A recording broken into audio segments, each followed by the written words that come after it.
Hi friends, இன்றைக்கி வந்து Saturday வந்து நம்ம பிசிபிலாபாத் செய்ய போகிறோம். சாம்பார் சாதம் எப்படி செய்யலான்னு பார்க்கலாம். நான் வந்து 2 கிளாஸ் அரிசியும் 1 கிளாஸ் பருப்பு துவரம்பருப்பு எடுத்து கழுவி ஊற வச்சு எடுத்து வச்சுருக்கேன். நான் வந்து என்கிட்ட இருந்த காய்கறி எல்லாமே கட் பண்ணி வச்சுருக்கேன்.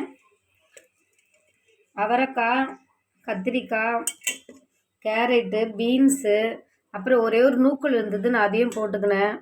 ஒரு சின்ன முருங்காய், வேறு நம்ம போட்டோம், மாங்காவும் போட்டிருக்கேன் கொஞ்சமாக. அப்புறம் குடமிளகா ஒன்று இருந்தது, அதையும் அரிஞ்சு போட்டிருக்கேன். அவ்வளோதான், எல்லாம் சொல்லட்டுமா?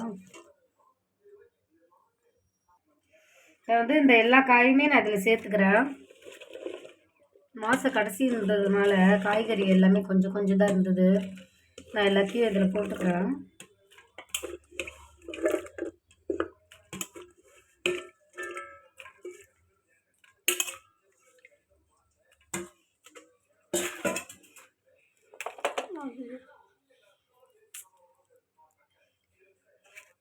ரெண்டு பச்சை மிளகாய் கீரி வச்சுக்கிறேன், அதையும் போட்டுக்கிறேன். தக்காளி ஒரே ஒரு பெரிய தக்காளி தான் போட்டேன் நான்.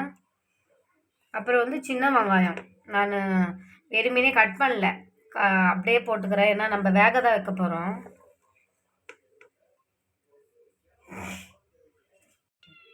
இப்போ எல்லா காயும் சேர்த்தாச்சு. நான் ஒரு குட்டி ஸ்பூனில் 1/2 ஸ்பூன் மஞ்சள் போட்டுக்கிறேன். இந்த குட்டி பையன் வேற கத்திக்கினே இருக்கான். அப்புறம் இது வந்து சாம்பார் பொடி, சாம்பார் தூள்னுவாங்களே, நான் ஒரு 2 ஸ்பூன் போட்டுக்கிறேன். 2 ஸ்பூன் போட்டுக்கிறேன். இது குட்டி ஸ்பூன் தான்.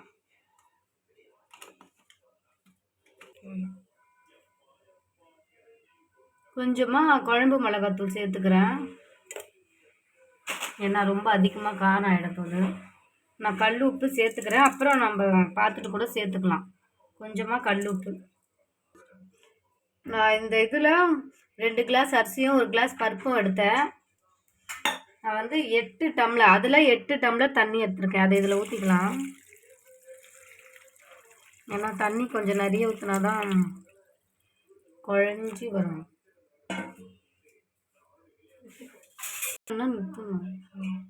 இதை வந்து நல்லா கலரி கொடுத்துக்கலாம்.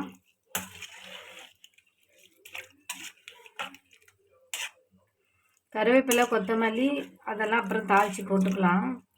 இப்போதைக்கு இதை வச்சு ஒரு 4 விசில் நான் விட்டுக்கிறேன். இதில் கொஞ்சம் எண்ணெய் ஊற்றிக்கலாம், ஏன்னா பருப்பு இருக்குல்ல, அதனால் சும்மா 1 ஸ்பூன் எண்ணெய் மட்டும். நீங்கள் வந்து சாம்பார் பொடி நிறைய போட்டிங்கன்னா தான் கொஞ்சம் வாசமாக இருக்கும். நான் ஆல்ரெடி 2.5 ஸ்பூன் போட்டேன், இப்போ கொஞ்சம் 1/2 ஸ்பூன் போட்டுக்கிறேன்.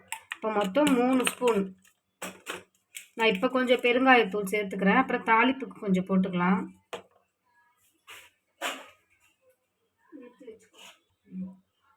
நான் கொஞ்சமாக சீரகம் போட்டுக்கிறேன், ஏன்னா கொஞ்சம் வாசனையாக இருக்கும். கலருக்கு இல்லை, ஏன்னா எங்கள் மிளகாத்தூள் அவ்வளோவா கலர் இருக்காது, அதனால நான் கலருக்காக காஷ்மீர் மிளகாத்தூள் ஒரு சின்ன ஸ்பூனில் 1 ஸ்பூன் போட்டுக்கிறேன்.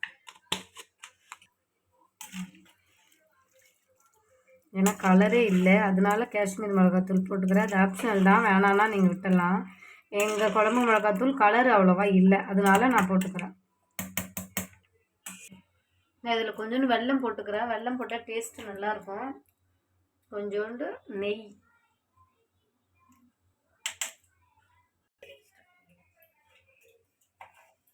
இது அப்படியே கலரிக்கலாம். நான் இப்போ வந்து குக்கர் மூடி போட்டுறேன். 3 இல்லை 4 விசில் விட்டு எடுத்துக்கலாம்.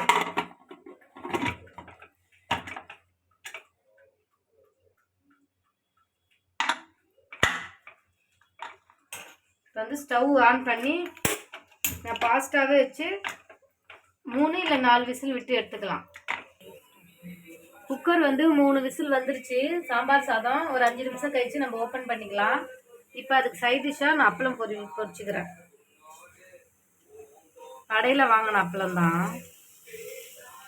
ரீதா வந்து இந்த அப்பளம் தான் சாப்பிடுவான்.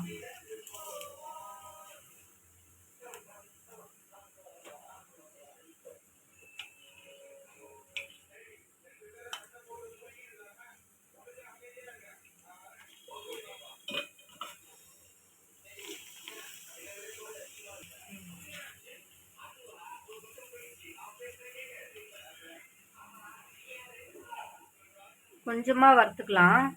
அப்புறம் எங்கள் வீட்டில் அவர் வந்ததுக்கப்புறம் அவருக்கு சூடாக நம்ம பொரித்து கொடுத்துக்கலாம். இது வந்து கலர் அப்பளம் சாய்க்கு ரொம்ப பிடிக்கும், அதுவும் கொஞ்சம் வறுத்துக்கலாம்.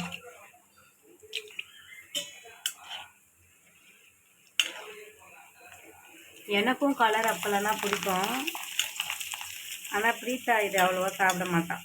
இது எடுத்துக்கலாம்.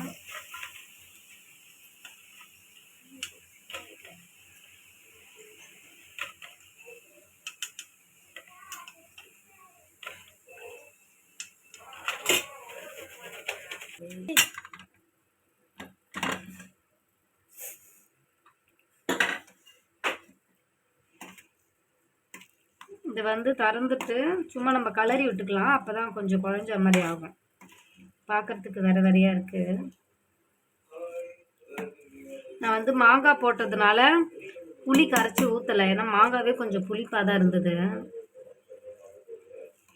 உங்களுக்கு வேணும் இந்த திக்னஸ் வேணாம், கொஞ்சம் இலகுனா மாதிரி வேணும்னா கொஞ்சம் ஒரு தண்ணி ஊற்றி கூட நீங்கள் சிம்மில் வச்சுக்கலாம்.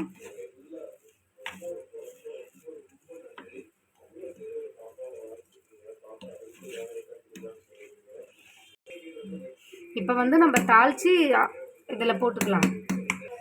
நான் வந்து ஒரு ஸ்பூன் எண்ணெயும் நெய் ஒரு ஸ்பூன் ஊற்றிக்கிறேன், கொஞ்சம் வாசமாக இருக்கும். இந்த சூடாகட்டும் எண்ணெய்.